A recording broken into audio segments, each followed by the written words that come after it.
Est-ce que vous reconnaissez que par moments dans nos vies, nous traversons des tempêtes? On est d'accord. Et pour autant, une tempête n'est pas toujours une punition. C'est parfois le moyen que Dieu utilise pour nous amener à réfléchir. Peut-être sur des décisions que nous avons prises par nous-mêmes. Mais en réalité, les tempêtes que Dieu permet dans nos vies, je vais vous dire une chose, je vais vous dire un secret. En réalité, c'est comme si Dieu envoyait un cri d'amour envers nous. Ce matin, je vais vous raconter, au travers d'une histoire, que Dieu nous rattrape jamais. Est-ce que c'est ça, à votre avis? Dieu nous rattrape toujours.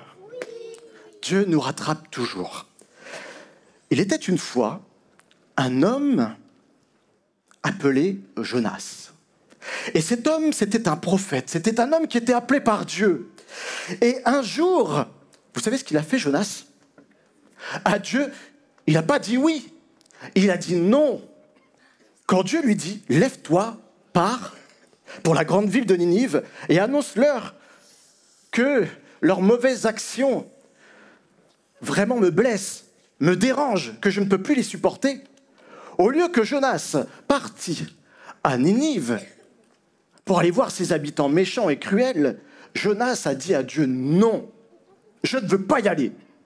Je ne veux pas y aller parce qu'ils sont trop méchants. Je ne veux pas y aller parce qu'ils sont cruels. Je ne veux pas y aller parce qu'ils t'ont jamais obéi. Pourquoi ils mériteraient que j'aille les voir? En plus, ils ont toujours voulu nous faire la guerre. Non. Alors Jonas, qu'est-ce qu'il va faire? Il va s'enfuir. Il va s'enfuir très loin, dans la direction opposée, à l'autre bout de Ninive. Est-ce que Jonas est en train d'obéir? Non. Je crois plutôt qu'il est en train de désobéir à Dieu. Qu'en pensez-vous? On est d'accord. Et dis donc, est-ce qu'il vous arrive pas, vous aussi, de désobéir à vos parents? Non? Oui. Ah, on a un David qui est bien franc. Toi aussi, t'es... Bah oui. Ah, c'est bien, au moins vous mentez pas, vous le reconnaissez. D'ailleurs, est-ce qu'il vous arrive même pas, quand papa, maman vous appellent, et que au lieu d'obéir, vous allez vous cacher? Ou alors de faire comme si je n'entendais rien.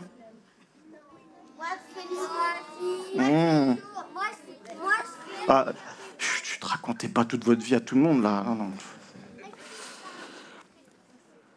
Eh bien, nous allons voir que dans sa fuite, parce que Jonas a désobéi à Dieu, il va descendre de plus en plus bas dans sa vie. Jonas commença par descendre, au lieu d'aller à Ninive, il commença à descendre au port qui s'appelait Jaffa. Et à Jaffa, il ne va pas rester sur le quai, il va descendre dans le bateau. Et puis là, dans le bateau, un bateau qui va à Tarsis. Tarsis est une ville qui est complètement loin, loin, loin, très loin de Ninive, très loin de là où Dieu voulait qu'il aille. Et alors, il va aller dans le bateau. Et là, dans le bateau, vous savez ce que va faire le Seigneur? Il va essayer de rappeler Jonas. Vous savez avec quoi? Avec une tempête. Exactement. Il va envoyer le vent, ça va souffler. Et là, le bateau va commencer à tanguer, va commencer à s'agiter. Et même le bateau va presque être brisé. Et là, on pourrait se dire, Jonas va dire au Seigneur, ok, non, non, arrête, c'est bon. Mais qu'est-ce qu'il va faire, Jonas? Il va faire quoi?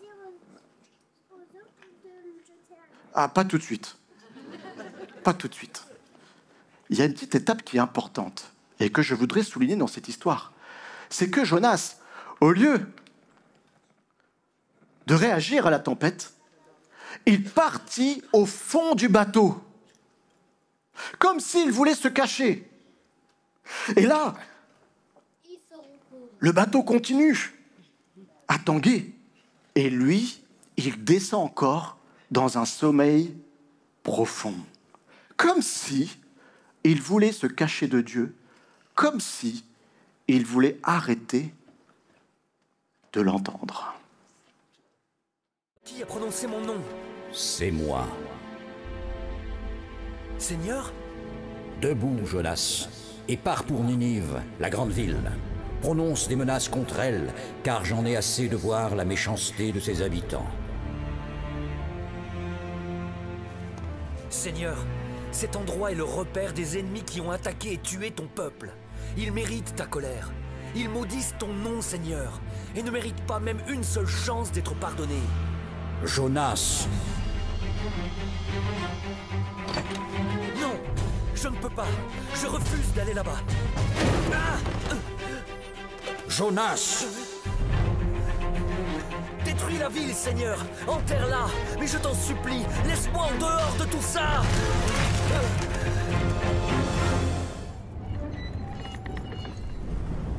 Je crois que je commence à le comprendre. Que fais-tu là? Tu dors? Lève-toi donc et appelle ton Dieu au secours. Il se souciera peut-être de nous, lui, et il ne nous laissera pas mourir.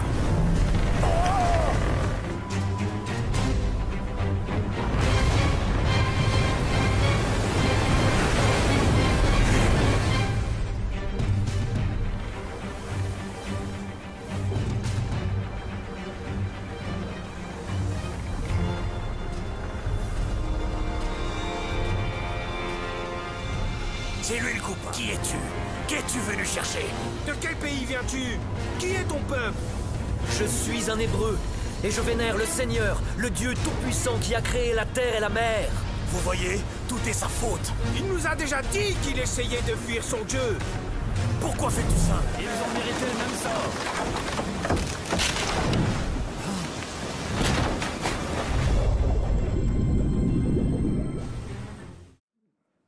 Les marins, ils sont quoi? Ils sont tout effrayés. Alors ils crient à qui? Ils crient à leur Dieu, mais des dieux qui n'existent pas. Et puis, ils commencent à aller trouver Jonas au fond du bateau. Et puis là, ils le secouent et ils crient. Pourquoi? Parce que Jonas est en train de dormir. Et ils vont dire à Jonas, mais qu'est-ce que tu fais comme ça ici, à rester là? Crie à ton Dieu aussi, toi. Certainement que toi, peut-être ton Dieu va réagir. Et alors, ils commencèrent à tirer au sort pour savoir qui était responsable. Et là, Jonas, il voit que le sort tomba sur lui. Jonas comprit qu'il se ferait toujours rattraper par Dieu. Et alors, il va dire, oui, c'est moi. C'est moi. Il va dire aux marins, c'est moi, c'est de ma faute. C'est de ma faute parce que j'ai fui mon Dieu. Et alors, aussitôt, Jonas fut jeté par-dessus bord et il coula. Il coula dans les profondeurs. Il descendit encore plus profond dans les profondeurs de la mer, jusque aux racines des montagnes que nous, on voit sur la terre, jusqu'à frôler la mort. Dites donc, les enfants, vous voyez, à force de désobéir, on s'enfonce de plus en plus. C'est de plus en plus galère. C'est de plus en plus difficile. Mais, dites-moi, est-ce que Dieu a abandonné Jonas? Non. Dieu n'a pas abandonné Jonas. Non, Dieu a utilisé quoi? Dieu a utilisé la tempête. Est-ce que c'était pour le punir? Non. Est-ce que c'était pour dire qu'il était en colère? Eh non, justement. Dieu a utilisé la tempête pour rappeler Jonas, pour le réveiller. Parce qu'il l'aime tellement. Il a tellement des belles choses à faire avec lui qu'il se dit, non, Jonas, réveille-toi. Il faut que tu te bouges. Moi, j'ai quelque chose de beau pour toi.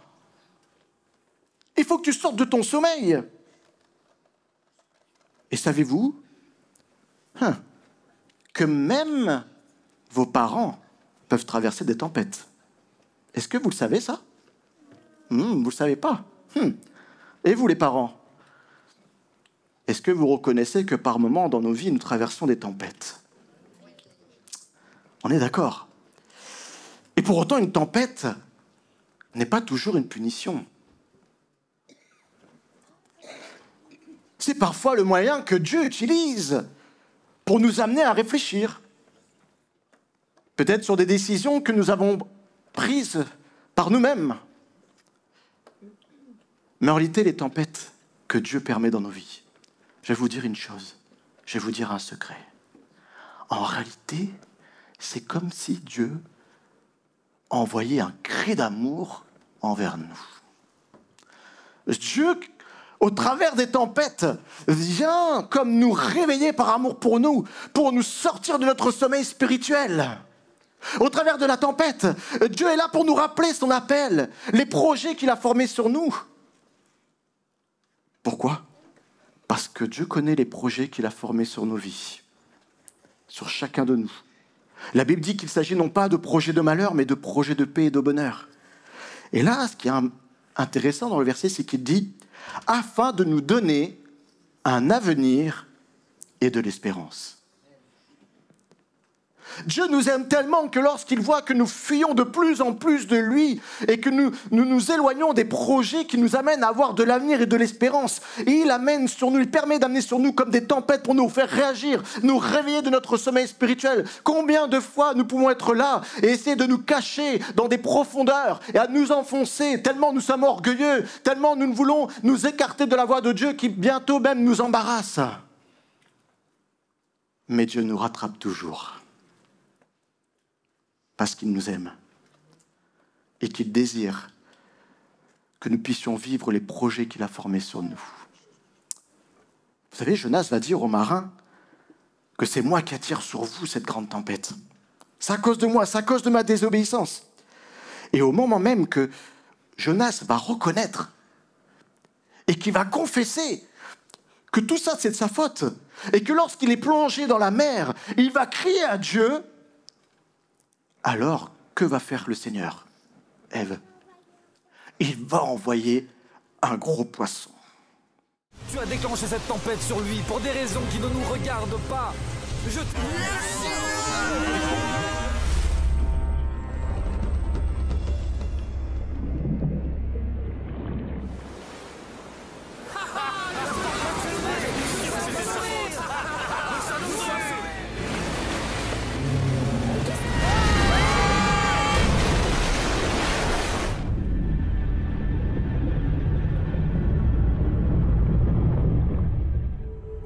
continue donc de me poursuivre.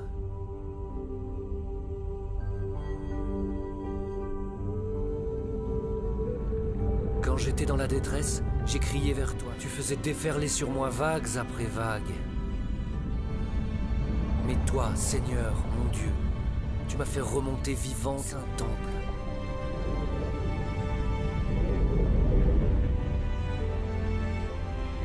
Ceux qui rendent un culte aux faux dieux perdent toute chance de salut. Oui, c'est toi, Seigneur.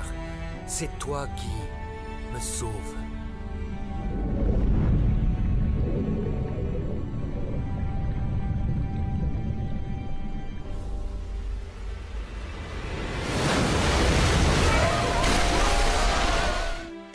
Debout. Pars pour Ninive, la grande ville, et fais-y entendre le message dont je te charge. Allez, vous venez avec moi et on va faire un jeu. Vous allez vous mettre ici, derrière la trompette, d'accord? Et chacun à votre tour, vous allez essayer de envoyer la balle dans la corbeille. D'accord? Allez, vas-y. Attention, allez, on encourage. Allez. Oh. Alors, bien sûr, la règle du jeu, c'est qu'on n'a le droit qu'à un essai. C'est dur, hein, mais c'est comme ça. Allez, à toi. Un essai seulement. Oh. Oh. Ouais. Alors, ouais. Alors, le prochain, maintenant, on va les encourager, d'accord? Et s'ils ne réussissent pas, on dit « Oh. Allez, allez, allez. Oh. Oh, encore plus fort. Oh. Est-ce qu'il y en a un qui va réussir? Allez, David. Allez, allez, allez. Oh, oh, décidément, ce jeu, hein, il est dur. Hein. Allez, Tim. Allez. Ah. Oh. Elle est trop lourde, la balle. Pas du tout. Ok, asseyez-vous là. Ok? Essayez avec un ballon, c'est... Ah, dites donc, Jonas aussi, lui, a raté. N'est-ce pas? Mais pour autant, est-ce que Dieu, alors qu'il a fui, est-ce que Dieu lui a dit « Eh ben tant pis pour toi, tu avais le droit qu'à un essai ». Mais non. Alors qu'il aurait pu quand même, on aurait pu penser que Dieu n'était pas content quand même. Jonas a désobéi. Il lui offrait vraiment une belle occasion de le servir. Et là, il s'est enfui. Et non, Jonas est rattrapé. Il est sauvé. Par quoi? Un grand poisson. Un grand poisson. Est-ce que le poisson était une punition? Non. On aurait pu le penser, non. En fait, c'est le secours qui est envoyé par Dieu. Un secours, mais aussi un refuge. Pour les grands, j'oserais dire un temps de mise à part. Qu'est-ce que Jonas va faire dans le poisson? Il va prier. Ah non, quand Dieu nous met à part, on ne peut pas s'échapper. Il va dire pardon. Il va faire une prière de reconnaissance. Et là, dans l'obscurité, Jonas va recommencer à parler. Il va prier. Il va louer Dieu. Et la Bible dit qu'au moment où la vie me quittait, j'ai pensé à toi. Alors que Jonas est dans le poisson, il se souvient que Dieu l'a sauvé. Et alors, il va commencer à chanter sa reconnaissance et à dire « Oui, Seigneur, c'est toi qui me sauves. Tu es toujours là à mes côtés. » Et vous savez ce qui va se passer alors à ce moment-là? Quand Dieu va entendre la reconnaissance de Jonas, quand Dieu va entendre la repentance en quelque sorte de Jonas, alors Dieu va parler au poisson. Et qu'est-ce qu'il va dire au poisson? Il va dire de recracher Jonas pour qu'il puisse être à nouveau sur la terre ferme. Et là, est-ce que Dieu va s'arrêter à cela?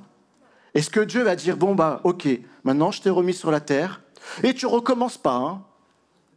Je t'ai donné un essai, peut-être une autre fois, avec une autre mission, on verra si tu te débrouilles mieux. Non, qu'est-ce qu'il a fait?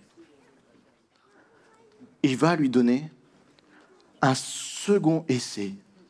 Il va lui parler une seconde fois. Il va lui dire, lève-toi et pars à Ninive. Dieu aurait pu l'abandonner, n'est-ce pas? Mais il lui donne une seconde opportunité. Et ça nous rappelle aussi une chose, c'est l'histoire de Pierre. Pierre aussi, avec Jésus, qu'est-ce qu'il a fait? Il l'a renié, il l'a rejeté combien de fois? 3 fois. Et est-ce que pour autant Jésus l'a abandonné? Non, qu'est-ce qu'il a fait Jésus? Il lui a dit à 3 reprises, comme si il voulait lui dire, autant de fois que tu m'as rejeté, autant de fois je te rattrape et je te manifeste mon amour. Et il va lui dire, Pierre, m'aimes-tu? Ça, c'est la bonté de Dieu. Ça, c'est la miséricorde, c'est l'amour de Dieu à notre égard. Même lorsque on rate le premier essai, Dieu nous aime tellement qu'il revient vers nous et nous donne un second essai. Oh, peut-être quelqu'un dans la salle est éloigné de Dieu. Peut-être quelqu'un dans cette église a eu échec sur échec. Et peut-être vous vous dites que c'est fini pour moi de ce que Dieu m'a confié. C'est fini, je l'ai trop déçu. J'étais trop loin dans les profondeurs. Je me suis caché. J'ai arrêté de l'écouter. J'aimerais te dire ce matin, même si tu penses que c'est trop tard, Dieu te rattrape toujours, par amour pour vous. Vous savez, la Bible dit dans Psaume 86, 15, que Dieu est un Dieu compatissant et riche en bonté. Il est riche en bonté. Vous savez quoi? Alors, je ne suis pas Dieu, mais je crois qu'aujourd'hui, Dieu veut nous rappeler ceci. C'est que même si on lui désobéit, même si on va loin de lui, tant qu'on lui demande pardon et qu'on prie à Dieu, qu'on lui dit combien on l'aime, il nous donne des autres essais. Alors on va refaire. Allez. Et puis, vous savez, ce qui est bon avec le Seigneur, c'est qu'il s'adapte à nous. Il n'est pas là pour nous mettre dans l'échec. Alors, dans son amour, des fois, avec beaucoup de pédagogie, on va recommencer de plus près. Allez, on l'encourage. Allez, ouais. Allez, le suivant. Tu peux aller t'asseoir. Ah, il y a un ballon dedans. Oh. Qu'est-ce qu'on fait? Encore? Eh bien, il va s'en aller, lui. Qu'est-ce qu'il aurait fait Jésus? Ou que ferait-il? Est-ce qu'il donnerait encore un essai? On va faire comme Jésus, alors. Allez, allez, allez, ouais. Allez, allez, ouais. Ah, des fois, le Seigneur nous taquine un peu aussi, hein. Allez, David. Ouais. Ah, allez. Oh, allez. C'était avec beaucoup de zèle et de franchise. On peut les applaudir.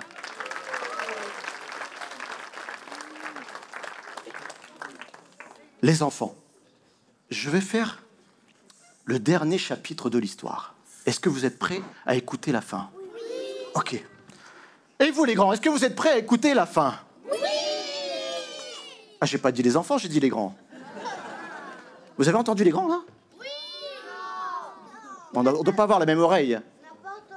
Alors, on est d'accord, David. Les grands, êtes-vous prêts à écouter le chapitre qui me semble être l'un des plus importants? Oui. On sent qu'il y en a qui se disent, qu'est-ce que va nous dire le pasteur, là?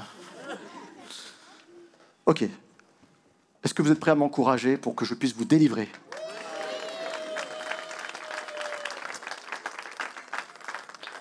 Allons-y.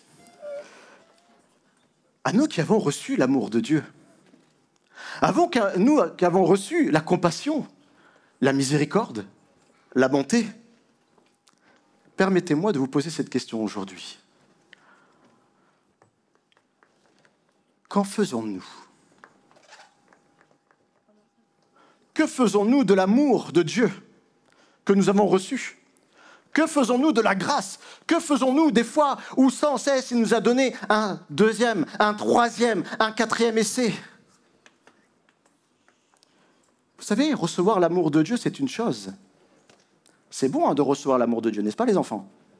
Mais la manifester envers l'autre, c'en est une autre. Et c'est là que commence la véritable transformation. C'est pas lorsque nous recevons l'amour de Dieu. Ça, c'est simple de recevoir. Tu veux le ballon? Vas-y, prends-le. Ok? C'est simple de recevoir. Par contre, si je leur demande de me donner maintenant le ballon qui leur fait tellement plaisir, est-ce qu'ils auront la même spontanéité?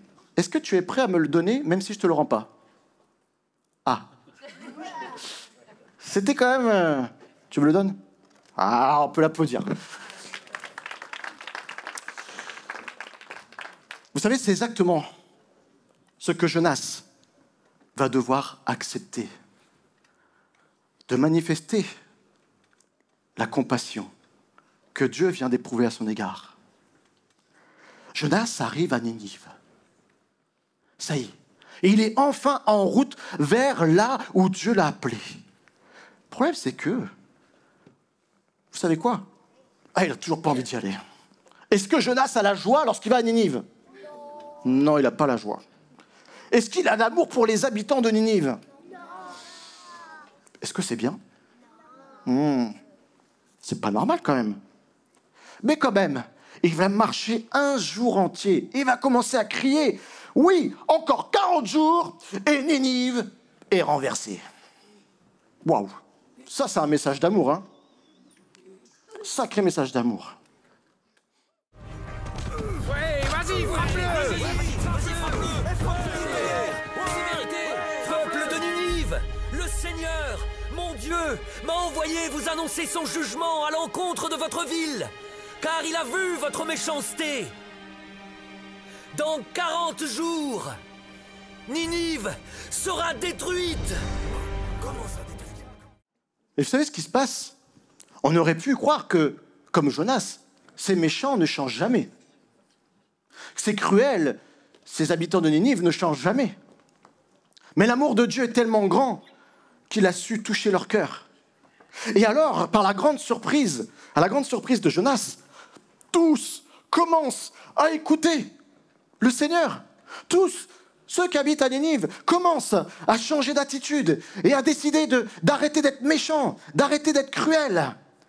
Et alors, même le roi est descendu et a exprimé comme une tristesse de ce que lui et son peuple étaient. En fait, que a fait Dieu avec les habitants de Ninive? Il les a pardonnés. Il leur a fait grâce. Et Jonas, lui, au lieu de se réjouir, au lieu d'être content, qu'est-ce qu'il va faire? Il se met en... Il se met en... Ouais, il se met en... Plus fort. Ouais, d'accord. Et maintenant, on va faire comme Jonas. On se met debout et on va faire Jonas en colère. Il se met en colère. Ok. Retournez-vous montrer aux grands comment on fait pour être en colère. Il se met en... Oh, regarde. Regardez vos parents. Je veux voir si c'est comme ça que vous faites à la maison. Il se met en... J'aimerais bien voir vos parents quand ils sont en colère. On peut leur demander de se mettre en colère debout? Allez, mettez-vous debout, les parents, les grands-parents. Faites voir comment vous êtes en colère.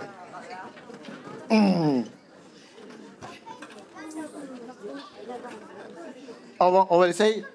Et alors, les parents se mettent en... Oh, merci. Ils se mettent en colère. Alors que Jonas avait reçu l'amour de Dieu dans son cœur et qu'il avait simplement à transmettre aux habitants, il se met en colère lorsqu'il sait que Dieu ne va pas se mettre en colère contre eux. Quand même, c'est dur ça. Hein? Je vous laisse un dernier petit extrait. Seigneur, voilà bien ce que je craignais lorsque j'étais encore dans mon pays et c'est pourquoi je me suis dépêché de fuir vers Tarsis. Je savais que tu es un Dieu bienveillant et compatissant, patient et d'une immense bonté rempli d'un amour inconditionnel. Et tu es prêt à revenir sur tes menaces de détruire ces gens. Ah! Eh bien Seigneur, laisse-moi mourir car je préfère la mort à la vie. As-tu raison d'être en colère? Avait-il raison d'être en colère? Non. Et nous qui avons été, peut-être pour la plupart, sauvés par Dieu, nous qui avons été relevés, nous qui avons vraiment vécu l'amour de Dieu, rétablis dans notre appel, sommes-nous prêts à faire grâce envers les autres? Sommes-nous prêts à manifester l'amour pour les autres? Sommes-nous remplis de jugement? Sommes-nous remplis de colère envers les gens qui ont pu nous blesser? Peut-être nous mettre en difficulté? Peut-être se dire, mais pourquoi lui ferait cela? Peut-être même dans l'église, alors qu'il a fait ça. Pourquoi celui qui est dans mon travail, je devrais le pardonner alors qu'il m'a blessé? Il a dit des mensonges sur moi. Pourquoi dans ma famille faudrait-il que je pardonne à mon papa qui m'a fait du mal? Beaucoup de mal. Pourquoi? Vous savez, là où le péché abonde, ou a abondé, la grâce qui est donnée par Jésus-Christ, notre Seigneur, elle a surabondé. Aujourd'hui, Dieu cherche des fils, des enfants. Il vous cherche, vous les enfants, des garçons comme des filles. Mais il cherche aussi des grands, des très grands, des plus jeunes comme des anciens, qu'il aime de tout son cœur, qu'il a sauvés et qui sont capables d'aimer Dieu. qui sont capables même d'aimer des gens comme ceux qui habitaient à Ninive, des gens qui ont pu les blesser, des gens qui ont pu les perturber, les rejeter, les trahir. Alors je vais terminer comme cela. Si aujourd'hui, tu reconnais que tu t'es endormi, que tu t'es caché, au point où tu n'entends plus le Seigneur. Si tu reconnais ce matin que tu as fui une direction que Dieu t'a donnée et que tu as du mal à pardonner peut-être à quelqu'un, à relâcher, à aimer, alors j'aimerais ce matin faire simplement un appel. Parce qu'aujourd'hui n'est plus un jour de condamnation, mais c'est le jour d'une nouvelle possibilité pour chacun d'avoir un second essai. Parce que Dieu nous rattrape toujours dans son amour. La parole de l'Éternel fut adressée à Jonas une seconde fois. Et elle peut être adressée à toi aussi une seconde fois, maintenant. Et vous les enfants, vous m'écoutez? Oui. Peut-être que vous avez désobéi, comme Jonas. Mais vous savez quoi? Dieu ne vous en veut pas, parce qu'il vous aime. Oh, cela dit, ça ne veut pas dire qu'il faut rester à toujours désobéir, parce que le Seigneur n'aime pas non plus quand même quand on désobéit. Vous comprenez? Dieu fait la différence entre chacun de nous et ce que nous faisons. Il n'aime pas ce qu'on fait quand c'est mal, mais il nous aime toujours. Mais si tu demandes pardon, les enfants, écoutez-moi, il ne faut pas les regarder. Regardez-moi.